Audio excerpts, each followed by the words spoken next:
আচ্ছা, তো আজকে আমাদের টপিক হচ্ছে যে তিনটা স্বাভাবিক সংখ্যার যোগফল কত হবে 100 হতে পারে। অর্থাৎ তিনটা স্বাভাবিক সংখ্যা থাকবে, তিনটা চলক, ধরে নিই এক্স ওয়াই জেড।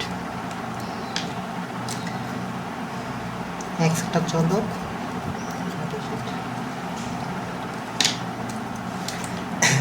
এক্স একটা চলক, ওয়াই এবং একটা জেড।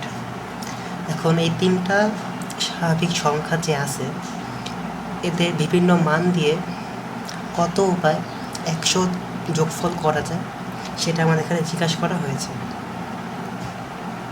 তো এখানে অনেক উপায় আছে, তো আমরা ম্যানুয়ালি যেটা করি সেটা করা পসিবল হবে না, তাই আমরা একটু ম্যানুয়ালি একটু আইডিয়াটা ইউজ করে একটা কমন বা জেনারেল ওয়ে নিয়ে আসার চেষ্টা করি, যাতে আমরা সহজে এবং খুব কম সময় করতে পারি। আচ্ছা, তাহলে এটা 100 ওকে। তাহলে একটা কাজ করা যাক, ফার্স্টে এটাকে জেটের মান বলা যাক 98, এটাকে 1 এবং 1, এটা একটা উপায়, কিন্তু এছাড়া জেটের মান 98 দিয়ে অন্য কোনো উপায় পাওয়া যায় না। এক্সের মান 1 এবং ওয়াইয়ের মান 1। এখন আমি যে পাল্টাই দিই, এটা একই কথা, তাই এটা চেঞ্জ করার কোনো প্রয়োজন নেই। 98 যদি জেটের মান হয় তাহলে আমার উপায় সংখ্যা একটা। এবার জেড ইজ ইকুয়াল টু 97 বলা যাক, 2 দিলাম আর 1 দিলাম। আর একটা কাজ করা যাক, 2 আর 1।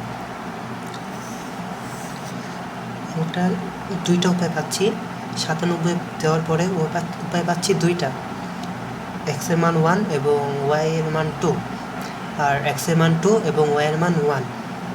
তো এই তিনটা যোগ করলে 100 পাওয়া যায়। প্রথমে উপায় সংখ্যা পেয়েছি একটা, তারপর পেলাম দুইটা। এবার একটা কাজ করা যাক, যেটা মান দেওয়া যাক 96, 3 2 + 2। এবার দেখা যাচ্ছে, হ্যাঁ ঠিক আছে। তাহলে এখানে উপায় সংখ্যা পাচ্ছি তিনটা, 1 + 3 + 96, 3 1 3 + 1 + 96 ব্লা ব্লা ব্লা। তো এরকম বিভিন্ন উপায় সংখ্যা আসতে থাকবে। একটা জিনিস খেয়াল করা যায়, এখানে যে জেডের মান আছে সেটা কিন্তু কমতেছে আস্তে আস্তে। ফার্স্টে ছিল 98, তারপর 97, তারপর 96। এটা কমতে কমতে এক সময় ঠিক একে এসে পৌঁছাবে না, কমতে কমতে একে আসবে, ঠিক কিনা? এটা যদি কমতে কমতে একে আসে, আমার যে উপায় সংখ্যা লেখা আছে এখানে, এটা কি ঠিক কমতে বাড়তে বাড়তে 98-তে যাবে না? এখানে ব্যাপারটা আশা করে বুঝতে পারছেন। ফার্স্টে ছিল এখানে আমাদের যেটার মান 98, এটা কমতেছে আর এখানে 1 করে বাড়তেছে, 1 কমতেছে আর এখানে 1 বাড়তেছে। তাহলে আমার জেটের মান 98 থেকে কমতে কমতে 1-এ এসে পৌঁছাবে এবং আমার উপায় সংখ্যা ঠিক 1 থেকে বাড়তে বাড়তে 98-তে এসে পৌঁছাবে।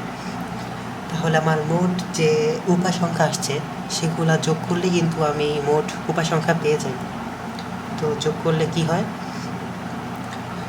1 + 2 + 3 + 9 8। এখন ধারা ইউজ করা যাক, এভাবে আমরা করতে পারি। এটা যদি সলভ করা হয়, অর্থাৎ ক্যালকুলেশন করা হলে অ্যান্সার পেয়ে যাব। তো আমাদের কাছে এখানে অ্যান্সার বের করা না, একটা জেনারেল ফর্ম বের করা। তো যাই হোক, এখানে কিন্তু আমরা ধারা ইউজ করেছি, কিন্তু আমাদের টপিক হচ্ছে সমাবেশ ও বিন্যাস, তাই আমার একটা সমাবেশ বিন্যাসের একটা কনসেপ্ট নিয়ে আসার চেষ্টা করি। আশা করি আপনারা জানেন n × n + 1 / 2, এটাকে বলা যায় n + 1 C2। এটা কীভাবে আসছে সেটা নিয়ে আশা করি পরবর্তীতে আমি ভিডিও দিব। তো এটা এখন মনের প্রাণে বিশ্বাস করে নেন, n into n plus 1 divided by 2 is equal to n plus 1 C2। তাহলে আমি এই পুরো ব্যাপারটাকে এভাবে প্রকাশ করতে পারি না, 8 1 প্লাস C2, তা কিন্তু আমি অবশ্যই পারি। আচ্ছা, তাহলে এটা আমি বলতে পারি, একটা জিনিস খেয়াল করেন, 98 সংখ্যাটা এটা কি ছিল? আমার যোগফল না? যোগফল না, সেটাকে বলা যায় 99C2। এই 99টা কি ছিল? একটা সংখ্যা যেটা আমার যোগফল থেকে 100 কম, এবং 2 এটা কি? এটা একটা সংখ্যা যেটা আমার চলক সংখ্যা থেকে 1 কম। তাহলে আমি দুষ্টামি করে বলতে পারি না যে n হইতেছে যোগফল, এবং আর কে বলি এই পাশে আসা যাক, n কে বললাম যোগফল, আর কে প্রকাশ করলাম চলক। ওকে, তাহলে আমি কি বলতে পারি না এটাকে আমি প্রকাশ করতে পারি অ্যাজ n-1c r-1, এটা বলতে পারি। কিন্তু এখন আমি এটা জেনারেল ফল বলে দিলাম। আরেকটা কাজ করা যাক, সেটার মাধ্যমে আমরা এটা আর কি বলে, মানে এই যে সূত্র বা জেনারেল ফর্মে বিশ্বাস করতে পারবো, অথবা এটাতে বিশ্বাসী হব। হ্যাঁ, তো আমার কাছে যদি 10 টাকার একটা নোট থাকে, অর্থাৎ আমার কাছে 10 টাকা আছে, আমার কাছে যদি 10 টাকার একটা নোট থাকে, তাহলে আমার কাছে 10 টাকা আছে টোটাল। এবং আমার কাছে যদি 1 টাকার পয়সা 10টা থাকে, তাহলে আমার কাছে ঠিক 10 টাকাই আছে, টোটাল আছে। তাহলে 10 টাকায় একটা নোট থাকা যে কথা, এবং 1 টাকার 10টা নোট থাকা একই ব্যাপার। তো আমি একটা কাজ করি, এই যে 10 টাকার ব্যাপারটা আছে, পেন চেঞ্জ করা যাক। হ্যাঁ, 10 টাকার যে ব্যাপারটা আছে সেটা লিখি। 1 একটা, 2টা, 3টা, 4 5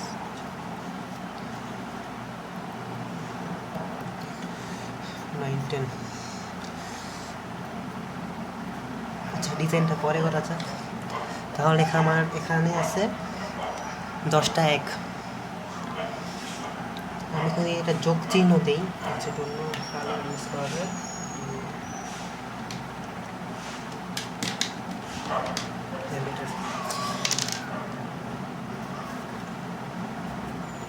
এখন আমার যোগ চিহ্ন আছে 2টা, এবং আমার আচ্ছা সেটা পরে বলি। আমার কাছে যোগ চিহ্ন আছে 2টা। এখন দেখেন, এখানে যোগ যদি বলি একটা এক্সপ্রেশন, তাহলে এটার মান কত? 3। এটার মান কত হয়? 3। এটার মান কত? 4।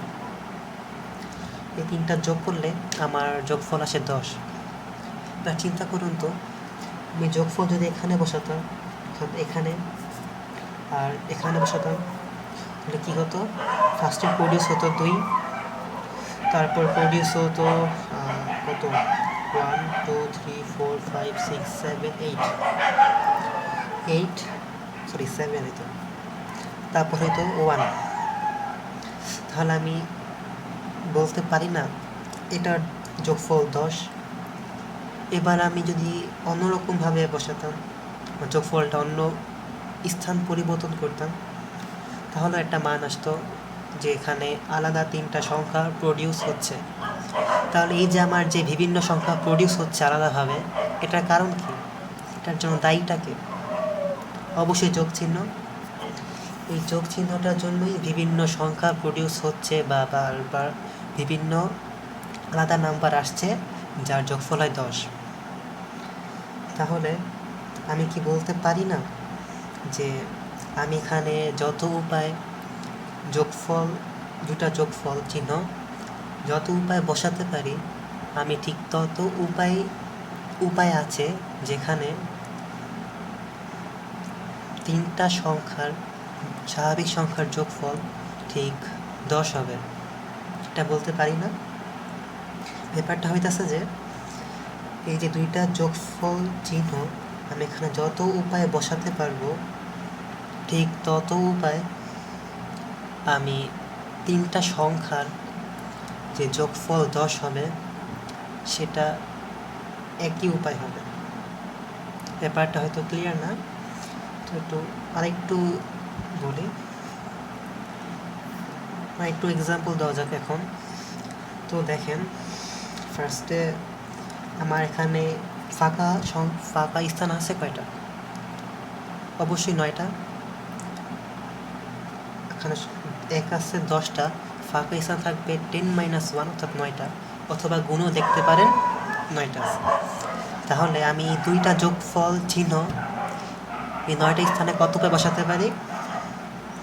অ্যাবসলিউটলি 9c2, ঠিক কিনা? তাহলে এই 9c2 উপায় আমি যেহেতু দুইটা যোগফল চিহ্ন বসাতে পারি, তাহলে আমি এটাও বলতে পারবো যে আমি 9c2 উপায় তিনটা সংখ্যার যোগফল 10 হবে, তত উপায় অর্থাৎ 9c2 উপায় তিনটা সংখ্যার যোগফল 10 হবে। আশা করি বুঝতে পারছেন। এখন 9c2 একটু চিন্তা করি, এটা একটু দেখা যাক। 9c2-কে 9c আর 2, 9 সংখ্যাটা একটা সংখ্যা, c2 একটা সংখ্যা। এখন 9 এটা কিন্তু আমার যে যোগফল ছিল 10 সেটা থেকে ঠিক 1 কম, এবং আমার চলক ছিল 3টা, এর ছিল 3টা সংখ্যা প্রডিউস হচ্ছিল, তো 3টা সংখ্যা থেকে 1 কম। আবার একই কাজ, n যোগফল আর চলক। হ্যান্ডরাইটিং খুব খারাপ, আশা করি নিজ দায়িত্বে বুঝে নেবেন। তাহলে আমার যোগফল ছিল 10, আমি 10-1 c 3-1 বলতে পারি না, যেটাকে অ্যাজ এ প্রকাশ করা যায় nc2 9c2। এটাই কিন্তু আমার উপায় সংখ্যা ছিল। অর্থাৎ আমি কিন্তু এই যে সূত্রটা বলেছিলাম n-1c r-1, এটা কিন্তু প্রায় মিলে যাচ্ছে, মানে এটা ব্যবহার করা যায়। তাহলে আমি এখান থেকে প্রায় বলতে পারি যে এটা একটা সূত্র